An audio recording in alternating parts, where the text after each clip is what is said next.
Does every soul have a higher self? Yes. Thank you. Is the higher self and the soul the same thing? No. Thank you. Is the higher self a part of the soul? Yes. Thank you. I know that. Yes, there are whole memes about it with him about... Yes. Thank you. How do you find him overall? He's cool. Well, he seems bright, right? He is quite deep, quite bright. Again, this is purely my opinion. But in some things, a little distorted. Because I've seen a lot of his reels, and there are certain moments there that I don't agree with. And who do you think he communicates with in general? It's a classic frame. It's a mediator. I used a frame myself back in the day, and I used a pendulum too. By the way, have you ever used one? It was like 12 years ago. It summoned spirits. With the help of a pendulum frame, right? With the help of a needle? Well, different things, but so much kind of... Well, it was really like kindergarten stuff. All right. Well, have you ever used a frame? Like, yes, no, yes, no. Did you do it? Yes. Of course, all of that, yes. There you go. A question for you. In your opinion, what were you encountering when you worked with the frame? Good question. Who was it? Who found you? I think it was me. It was you. So, most often, again, how does the frame work? When you hold a pendulum or hold a frame, the frame captures the slightest movement of the hand. And accordingly, the weight hanging on the string also captures the movement of the hand.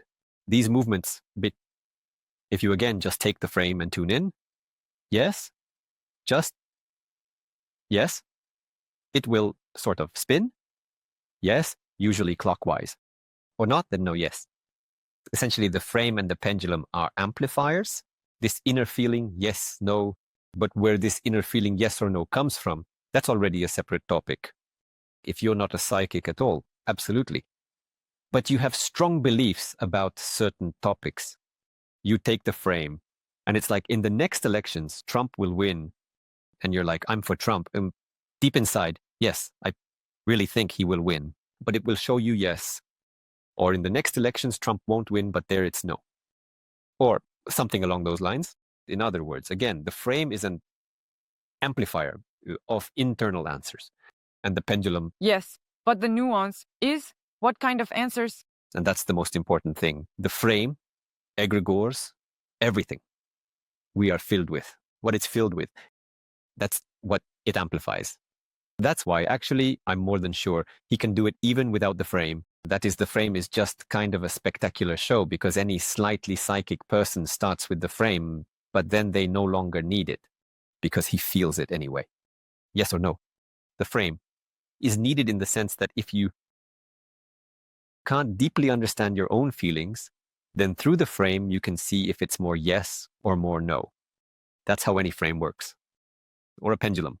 But the source of this yes-no can be very different. So what could it be? Purely a person's subconscious. 1. Egregores, various informational ones. 2. Higher self. 3. I can also connect to the higher self, sit with the frame through the higher self. I can ask something and hear the answer. The frame will spin towards yes or towards no, and it will be like a kind of show. Or I can just explain with words yes or no regarding, again, his approach. Yes, he has certain real accesses to informational databases, but some, in my opinion, are purely my distortions. Let's discuss your topic, the higher self. I don't know anyone who understands it better than you. Exactly what he was talking about. Is the higher self and the soul the same thing? First question. And the second is whether the higher self is a part of the soul? Well, listen, on this topic, I have about 5 separate texts, so I can talk about this for a long time. Well, let's summarize somehow. Let's summarize. The essence, so you don't have to read. The essence, so you don't have to read, yes. Based on, from the system of coordinates in which you live, based on the terms that are comfortable for you, call it that. What exactly is this about? About everything. No, well, look. Okay, we have defined the higher self in any case. Yes.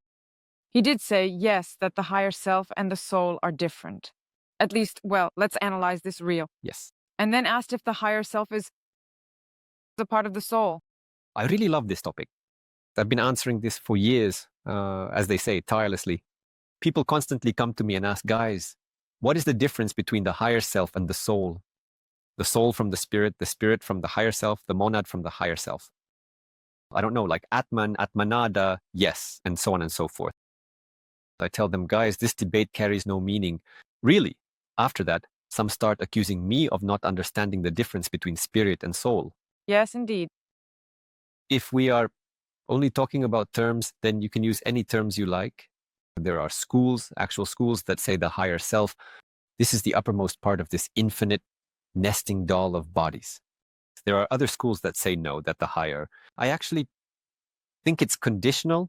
It's the middle of this nesting doll of bodies, and what's above is the immortal Atman. There is the eternal Atman, which is also identical to Brahma.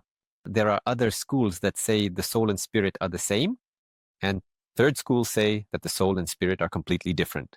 When all these people come to me, they even manage to argue among themselves. And I look at all this, so to speak, from the outside. I say, guys, look, there are mortal bodies and there are immortal bodies. That is, there is a physical body, an etheric body, an astral body, and a mental body. They can be seen. These are bodies that can actually be seen. The etheric body, for example, give it a week and you'll see it. The astral body, well, give it 2-3 months and you'll see it. The mental body, well, the mental body is easier to sense. In meditation, focusing on the mind, yes, like a general mental field, these are mortal bodies. And there are immortal bodies. And these immortal bodies, they are also multidimensional. It's like a layered cake. And you can call each of these layers whatever you want. You can call them one layer. I don't know, spirit 1, spirit 2, spirit 3, spirit 4. And beyond that is just your human imagination. For the spirit, for the higher bodies, it doesn't matter at all what you call it. There are no words there. There is no human language. There is no vocal apparatus, no auditory apparatus, yes, no other apparatus. It's all a term trying to describe something transcendent. But in fact, there are just bodies, mortal bodies, immortal bodies. That's it. Well, look, okay, with the mortals, everything is clear. With the immortals, Still, yes, and many. let's say you say there are layers. Which of these layers is the soul? And which is the higher self? And which is the yoke? The soul is just a term. A term, okay. I understand, yes, I understand that all the confusion as usual simply comes from the term. But how would you define these layers in terms of honor and immortality? I wouldn't define them at all. I would just delve into the practice and go layer by layer, deeper and deeper, without naming each layer in any way, without naming each. Because when you name these layers, you somewhat tie yourself egregorially to the terminology. And after that, you start to say, oh, yes, I'm a proponent that this is the soul, this is the spirit, and so on and so forth. Or this is the higher self and this is the highest self. The simplest example. Lera Nekrasova, my friend, my colleague, with whom we run a blog together. Yes, she is the closest to the earthly plane. These posthumous parts are already without mortal bodies. She calls it a super personality of different levels and orders. That is, the super personality is increasingly higher, more elevated. She calls the very top by the term soul. It's her kind of, she specifically uses this term for the very top. I usually call all of this the higher self, just with varying degrees of manifestation. Well, that is, it's all the higher self, just higher, higher, and higher. Of a higher level, there are schools that use the term soul to refer exclusively to the closest one. This layer to the physical level, which is kind of developed in a certain way throughout life. Well, I just wanted to ask, there is a theory that the soul is where it is recorded. Here's our experience. The experience is recorded, yes, exactly this experience. Well, this is also one of the terminological approaches to this. There. Well, look, it turns out, well, someone, as we also say, the soul goes through experience. Yes. Can we also say that the higher self goes through it? You can say the higher self goes through the experience. So all experiences are gone through? Experiences are gone through. All experiences are gone through. Yes. And in your terminology, is all this information also recorded on the higher self? To a lower level, yes. See, you two, that's exactly what I want to get from you. To which levels do you say it is recorded on lower ones? Where, what experience are you going through? It turns out you don't record on higher levels anymore. We didn't know about this. This is interesting. I want to say this here. In terms of terminology, the more you cling to terms, the more you move away from the practical essence. I'm a practitioner, so it doesn't matter to me, roughly speaking, what this tree is called, as long as I can climb it. Moreover, in different languages, this tree will be called completely differently. That's it. My goal is simply to climb this tree. Immortal bodies, they are multidimensional. There are bodies very close to the physical level here. I wouldn't even call them bodies. In practice, I always see it as a kind of ocean that you sort of dive into. A kind of absolutely bottomless space. And certain layers of this bottomless space, especially those close, right here to the physical world, they are full of projections of various aspects of the physical world. It's clearly visible there. That is, when you go through meditative, transcendental practices, deeper and deeper, you really catch it. These certain layers of space where there is a very strong connection with physics, specifically with earthly experience. It's like a conditional part that records our current experience and transmits it further to higher layers. Therefore, we can call this part whatever we like. I don't know, a layer, a buffer, a soul, whatever you want. The point is that it exists. Yes, our current experience. All our parallel, previous incarnations, incarnations on other branches of reality? That's higher. On other planets, in realizations. Higher, okay. Which layer doesn't record anything at all, and what happens there then? Now, that's a topic for a separate interview, which I really want to do because one day I became extremely interested. I consider from scratch the higher self, how Earth looks. What is Earth in general? From scratch? From scratch, as if I had never read anything on this topic, as if I had never approached this topic from scratch. I am going from scratch, from the earthly plane up there. Then, these afterlife worlds. All these layers that record experience don't record experience. Then even higher, to even more transcendent levels, which are no longer connected with planets, with planet Earth. They are directly connected with our earthly personality, and even higher, higher, higher, towards the absolute, towards infinity, getting closer to the creator of the universe and even beyond the creator of the universe to see what is there further and ultimately reach as far as I can. I prepared this experiment for 10 years, and only in the last 2 months did I realize that I could do it. This is the essence of the cycle. I went through, as if 4 stages. I went through the earthly stage, the stage of posthumous worlds, the stage of even higher transcendent worlds, the higher self, and even beyond. Up there, higher and higher.